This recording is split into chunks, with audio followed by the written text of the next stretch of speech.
Fala galera, beleza? E aí, tudo bem com vocês? Espero que sim, por aqui tudo bem.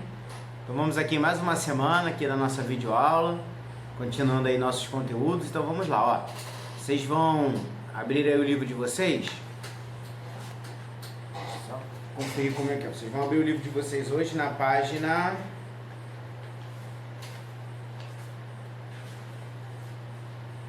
Vocês vão abrir o livro de vocês na página 67. Vamos começar hoje a falar sobre as águas, né, no planeta. Então vimos na aula passada como é que a água age no corpo humano, né? Falamos uma generalidade sobre a água e agora a gente vai começar a ver como é que a água se distribui na Terra. Primeira coisa que a gente precisa entender é que a avassaladora maioria, né, a maior parte da água, ela está nos oceanos. Cerca de 97,5% de toda a água do planeta, ela é água salgada dos oceanos. E 2,5% é de água doce. Então, a proporção de água doce e de água salgada ela é bem desigual, né? A quantidade de água doce ela é infinitamente menor do que de água salgada. E é justamente essa água doce que nós precisamos para o consumo, né? E não basta ser doce, ela tem que ser doce e potável. Ela tem que estar acessível às pessoas, nem todo lugar do planeta tem essa acessibilidade à água, depende de condições climáticas, ambientais, enfim, uma série de fatores.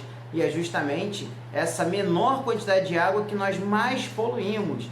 Então, vamos continuar aquela reflexão de manter a economia de água e não poluir o máximo que nós pudermos, tá bom? Então, gente, as águas do planeta, elas são chamadas de hidrosfera. Toda a região do planeta, né, coberta por água, faz parte da hidrosfera. E aí a hidrosfera é dividida, né, nas águas oceânicas, que são as águas que nós encontramos, né, nos mares, nos oceanos, e grande parte, né, essa água do oceano, ela tem uma média de 34 gramas de sal para cada litro de água. Então, se eu pego 1 litro de água do mar e faço uma destilação, ou seja, boto ela para ferver, vão sobrar no fundo desse recipiente que eu fervi 34 gramas de sal, em média. Mas nem sempre foi assim, tá? Quando eu falei para vocês, quando o oceano se formou aqui na Terra, ele era de água doce. Só que o cloreto de sódio, que é o sal, é um sal mineral presente no interior das rochas.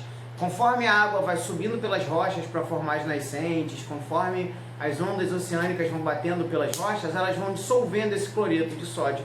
E isso vai ficando acumulado no mar. Quando a água do mar evapora pela ação do sol, só evapora a água, o sal fica.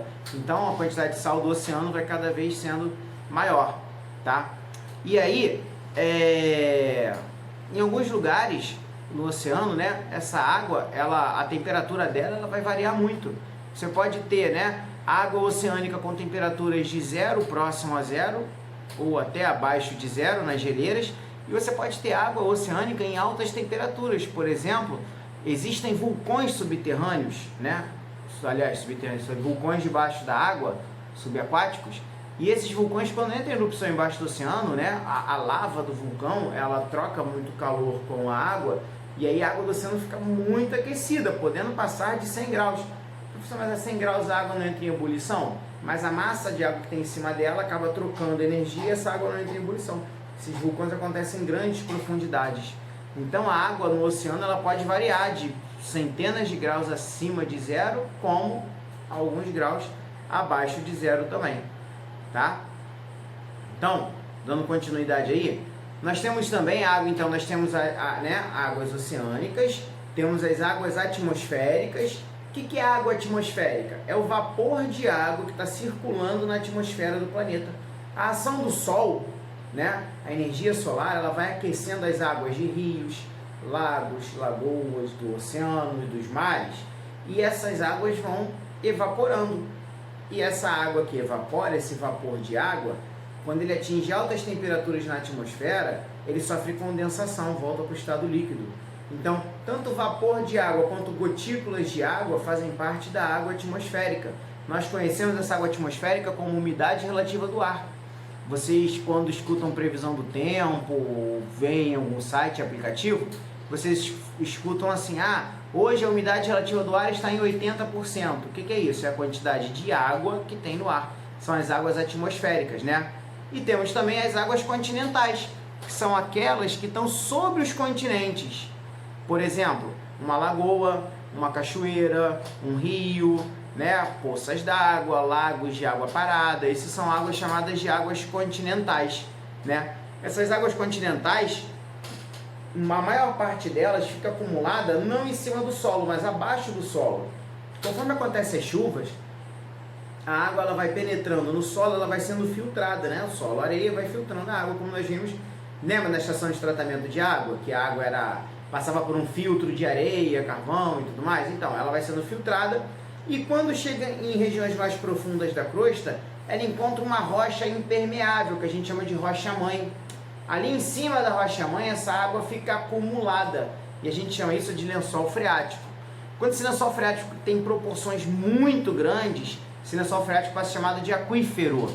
No Brasil, por exemplo, nós temos o aquífero Guarani, que vai de São Paulo ao sul do Brasil, mas ele não está restrito às nossas fronteiras. O aquífero Guarani também pega a parte do Uruguai, da Argentina, do Paraguai. Então é um reservatório de água dos maiores do planeta. Ah, professor, então a gente nunca vai ter problema com água potável? Basta furar o solo e pegar água do aquífero Guarani? Será? Acreditem, o aquífero Guarani já está contaminado pela ação do homem.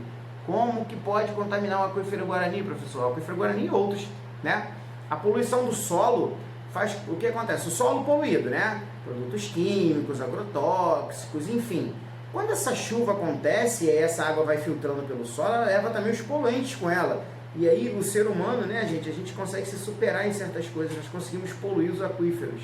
Então o aquífero Guarani já sofre alguma poluição, claro que não é nada tão grande, e existe também uma questão de acomodação de solo, né? Se eu tiro o aquífero, a água do aquífero Guarani, esse meio aqui entre uma mão minha e outra, fica um espaço vago, pode haver uma acomodação de solo, pode haver movimentação de solo em algumas regiões, né, que estão em cima do aquífero Guarani, e você pode ter queda de prédios, abertura de grandes crateras, então não é uma água, então, professor, a gente não usa a água do aquífero Guarani, a gente usa quando ela vem por uma nascente, que aí é um ciclo natural, mas a gente ir lá interferir nesse ciclo natural, isso com certeza vai trazer problemas. Turma, como eu falei para vocês, 2,5% da água doce do mundo, né, da água do mundo é água doce, água potável. De todos os países do planeta, o país que mais tem água potável é o Brasil. Cerca de 20% do total de água potável do mundo está no Brasil. Não tem os 2,5% de água doce? Imaginem que isso agora é um total. Todos esses 2,5%, toda essa água que isso representa, todas as águas doces do planeta, 20% delas estão no Brasil. E há pouco tempo, né, foi descoberto que embaixo da Amazônia existe um aquífero maior do que o aquífero Guarani. E ele tem água suficiente para abastecer toda a população do mundo por aproximadamente 80 a 90 anos, tá? E aí, você fala assim, ah, professor, então não temos problema com água potável. Temos, gente, porque como é que vamos captar essa água, né? Como é que vamos levar essa água até as pessoas, tá? E vamos distribuir para o mundo? Como? Alguém vai botar uma adutora, né, um cano atravessando o oceano, levando essa água para a África, para a Europa, ou levando, né, para a América do Norte? Não vai, gente. Então, assim, não adianta ter e não ter como acessar, né? Então, não tem como você fazer um projeto, financeiramente falando, e buscar água no aquífero, no fundo da Amazônia e trazer para o Rio de Janeiro, por exemplo, né? É uma coisa assim, uma obra, digamos, faraônica, tá? Então, gente, a questão é que nós precisamos preservar e usar com inteligência a água que nós temos. Aí tem pessoas que falam assim, o ser humano ele quer sempre arrumar uma solução, né, que dê menos trabalho, vamos dizer assim. Muita gente fala assim, ah, vamos dessalinizar a água do mar, tirar o sal da água do mar e resolvido o problema. Gente, isso custa caro. E outra questão, né, é parar de poluir. Não precisa dessalinizar a água do mar se você não poluir a água doce, ou poluir o mínimo possível, tá? Então nós precisamos muito mais preservar do que buscar essas novas fontes de água ou tratar a água do oceano. E a gente não pode esquecer que nós também estamos poluindo os mares, né? Existem ilhas de lixo flutuante no Oceano Pacífico e até em parte do Atlântico, maiores do que alguns países da Europa, por exemplo, né? As praias próximas às cidades, né, cidades costeiras, essas praias já estão muito poluídas. Então, nós já temos também poluição na água do mar. A questão é preservar a água que nós temos, tá bom? Então, dando continuidade aí, tá? Falamos aí dos aquíferos, Temos aí a localização do aquífero Guarani, na página aí a seguir, ó. Estão vendo lá? Ó, ele pega parte do centro-oeste do Brasil, Argentina, um pedacinho do Paraguai, Uruguai, né? Bastante extenso o aquífero Guarani. Bom, passando aqui no nosso livro, vamos dar continuidade aí no tema 2, vamos falar agora sobre os estados físicos da água, tá? Então, nós encontramos a água na natureza, lá no tema 2, na página 70. Nós encontramos água na natureza, tá? Em 3 estados físicos, sólido, líquido e gasoso, né? Então, por exemplo, choveu granizo. O que é o granizo? Água no estado sólido. Não, mas hoje foi uma chuva normal. Água no estado líquido. O vapor de água que saiu da panela queimou as mãos de uma pessoa que mexia naquela panela. Água no estado gasoso. Não só água, como qualquer matéria, pode ter 3 estados físicos: sólido, líquido e gasoso, tá? O próprio ar que nós respiramos, nele nós ingerimos uma umidade. Tanto que você escuta falar de pessoas que moram em cidades onde o ar tem pouca umidade, o ar é muito seco, tem problemas respiratórios, às vezes tem até sangramentos no nariz, né? Dizem que em Brasília isso é bastante frequente. As pessoas que moram em Brasília, elas enfrentam bastante problema com o ressecamento do ar, tá? Então, e aí, olha só, o que acontece, turma? A matéria, ela pode mudar de estado físico se eu adiciono ou se eu retiro energia, tá? E aí, a água, como é matéria, também pode mudar de estado físico. Então eu vou aqui fazer um esquema aqui no quadro para vocês acompanharem das mudanças de estados físicos da água e o nome que essas mudanças podem ter, ok? Acompanha aí comigo. Então eu tenho 3 estados físicos. Eu posso ter o estado sólido, o estado líquido, o estado gasoso. Aí no livro vocês têm um esquema desse também. Ó, vou botar em quadradinhos para ficar mais fácil. Pois é. Então imaginem lá um cubo de gelo. Se eu pego esse cubo de gelo, tiro do freezer, da geladeira e ponho esse cubo de gelo sobre uma pia, ele vai passar do estado sólido para o líquido. Por quê? Porque ele ganhou calor, energia térmica, né? A passagem da água do estado sólido para o estado líquido nós chamamos de fusão, tá? Qualquer matéria do sólido para o líquido é fusão. Então, água, né? Gelo para líquido, fusão. Bom, quando eu adiciono mais energia a essa água, por exemplo, peguei essa água agora, recolhi do gelo, o gelo derreteu, peguei essa água e botei numa panela. E aí essa água agora vai passar do estado líquido para o estado gasoso, tá? A passagem da água do estado líquido para o gasoso a gente chama de vaporização. Ou seja, era líquido, virou vapor, vaporização. Então, ó, ganhou energia, pedra de gelo em cima da pia, até rimou. Fusão, passou do sólido para o líquido. Peguei essa água líquida, pus, né, para aquecer, essa água virou vapor de água, passou para o estado gasoso, vaporização. Só que a vaporização ela pode acontecer de 3 formas distintas. Acompanhe comigo. Numa poça d'água, ela não vai passar devagarzinho do estado líquido para o gasoso? Choveu, formou uma poça d'água. Daqui a alguns dias aquela água não está mais ali. O que aconteceu? Professora, ela evaporou. Então, quando a água passa do estado líquido para o gasoso vagarosamente, a gente chama de evaporação.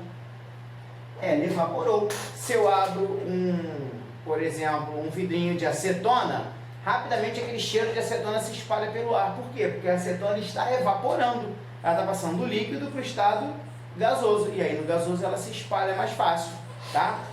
Então, tem uma outra forma da água passar do estado líquido para o gasoso, que é quando a gente põe uma fonte de aquecimento. A gente chama isso de ebulição, tá?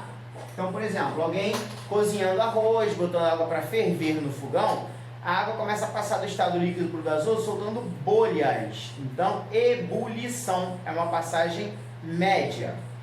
E a última forma de vaporização que existe se chama calefação.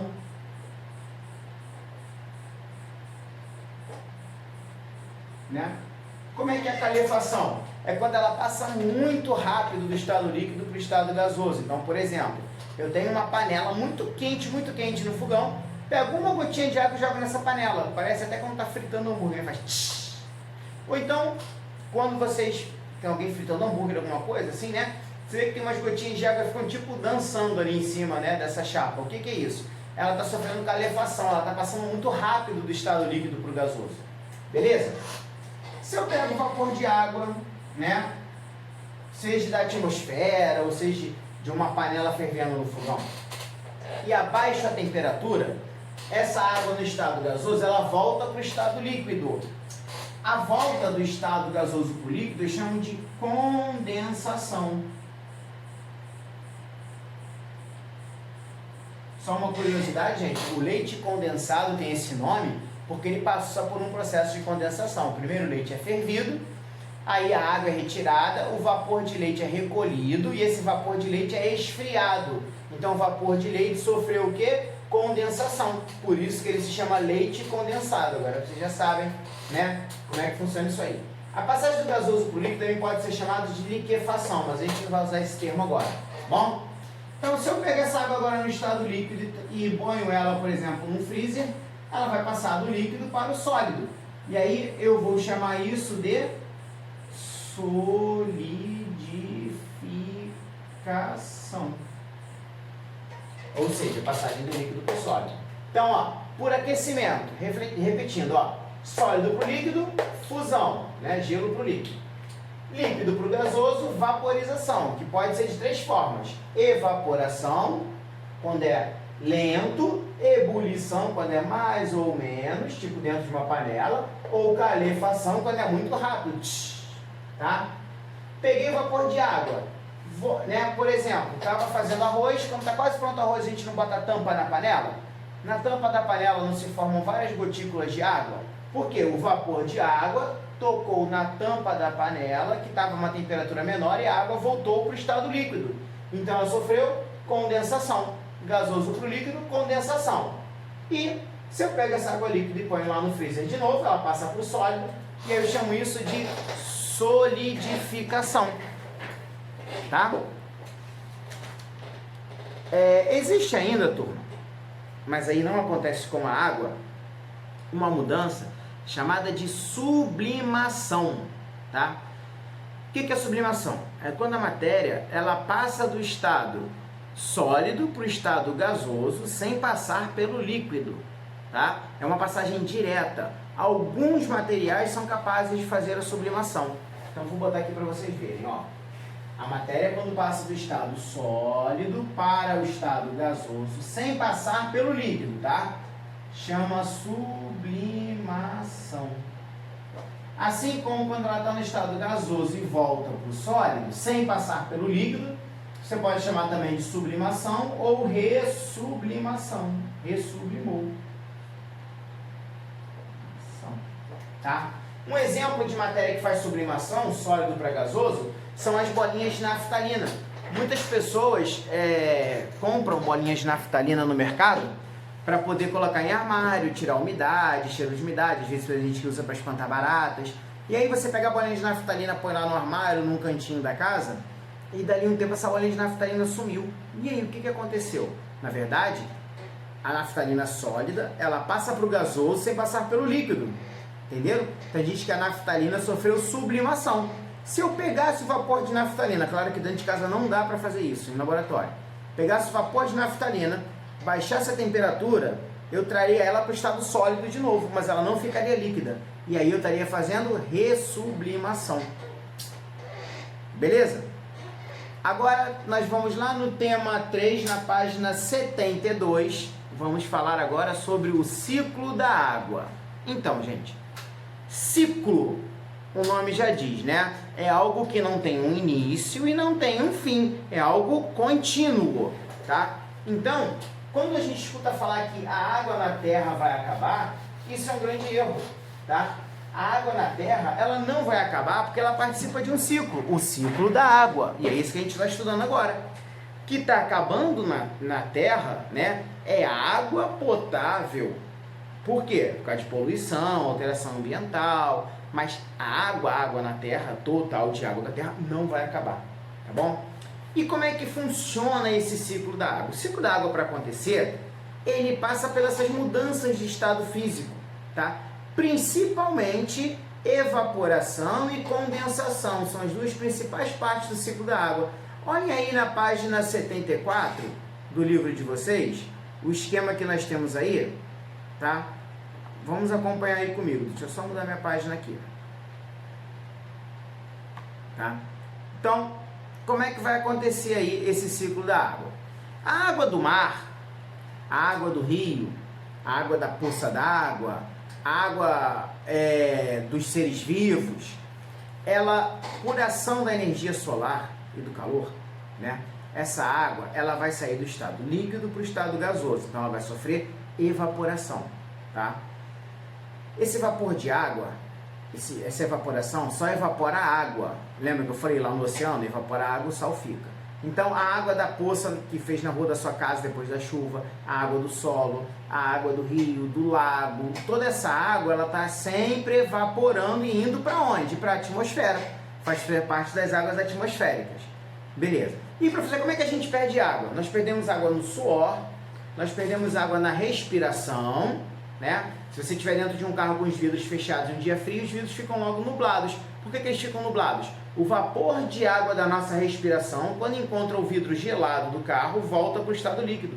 A água sofre condensação, fica presa no vidro e o vidro fica embaçado, né? É isso que acontece. Então esse vapor de água que nós eliminamos no suor, na respiração, a água, né, que nós eliminamos na urina, nas fezes, tá? Essa água acaba toda ela evaporando e ela vai para onde? Vai para a atmosfera. Bom, quando ela encontra as altas camadas da atmosfera, a temperatura lá é mais fria. Lembra quando eu falei de atmosfera?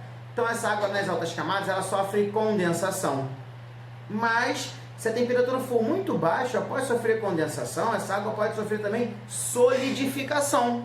São quando se formam pedras de gelo nas altas camadas da atmosfera. Quando essas pedras de gelo se formam e estão a uma, né, e essa nuvem fica muito carregada com essas pedras de gelo, elas podem cair na forma de granizo, tá? Algumas pessoas confundem granizo com granito. Granito é uma pedra, uma rocha que se usa para fazer pias, soleiras de porta. Granizo é chuva de gelo, tá? Então, mas essa água, né, geralmente não volta como granizo. Ela evapora, condensa, fica no estado líquido e aí vai formando a nuvem. E a nuvem vai acumulando água. Quando essa nuvem está muito carregada de água, essa água precipita. É a chuva. Então, olha o ciclo que se formou.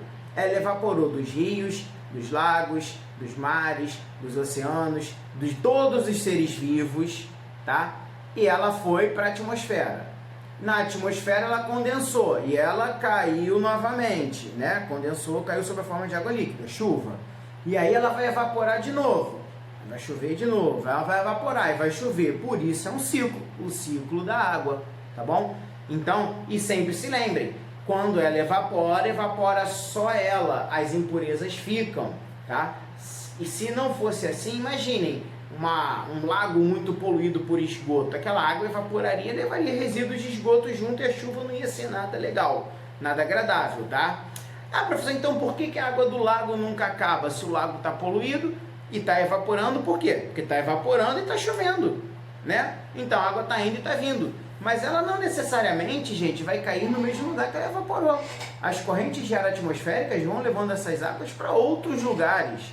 Então, o vapor de água eliminado, por exemplo, em Araruama, essa água pode cair sob forma de chuva lá no meio do oceano, no Rio de Janeiro, em Silva Jardim, em outro estado, enfim. A gente não sabe aonde e quando ela vai cair, né? Depende de onde as correntes atmosféricas levam. Mas esses lagos também estão recebendo água dos aquíferos, né? Das nascentes, estão recebendo água de outros rios. Então, essas quantidades vão se mantendo, isso é tudo um equilíbrio. Beleza, gente? Então, para casa vai ficar aí para vocês resolverem os exercícios da página 74. Vou escrever aqui, ó. Para casa, página 74. Vocês vão fazer os exercícios 1, 2, 3, 4, 5, 6. 1, 2, 3, 4, 5 e 6. O 7 não precisa fazer, tá bom? Então, beleza, boa semana, fiquem com Deus e até a próxima aula, se cuidem.